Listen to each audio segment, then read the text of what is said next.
আসসালামু আলাইকুম। আশা করি আপনারা সবাই ভালো আছেন। আলহামদুলিল্লাহ আমরাও সবাই ভালো আছি।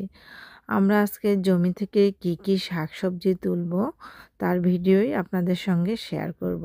আশা করি আপনাদের ভিডিওটি ভালো লাগবে। মাশাআল্লাহ, করলা অনেক সুন্দর হয়েছে। ওয়াও, করলাগুলো দেখেই শান্তি লাগতেছে। এত সুন্দর করলা সব জায়গায়, অনেকগুলা।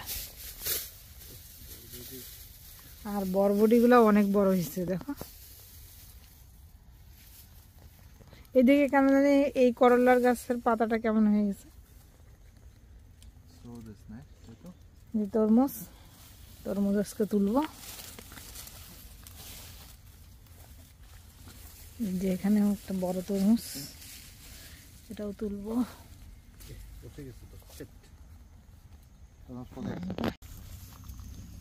ওয়াও, মাশাআল্লাহ, অনেক সুন্দর ঢেঁড়স। এখানেও ঢেঁড়স অনেক সুন্দর। আর পুঁই শাকের গাছগুলো অনেক বড় হয়েছে এই জায়গায়। কলমি শাকগুলো একেবারে ঘাসের মতো দেখা যাচ্ছে। ওইদিকেও ঢেঁড়স হয়েছে, ঢেঁড়সও তুলতে হবে। এদিকে টমেটোও তুলতে হবে। এখানে টমেটো এই যে পাকছে, হ্যাঁ।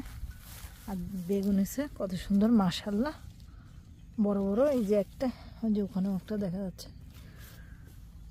পাট শাকও তোলা লাগবে আজকে। কলমি শাক সুন্দর হয়েছে এই জায়গায়। ওয়াও, পুঁই শাকগুলো তো দারুণ লাগতেছে।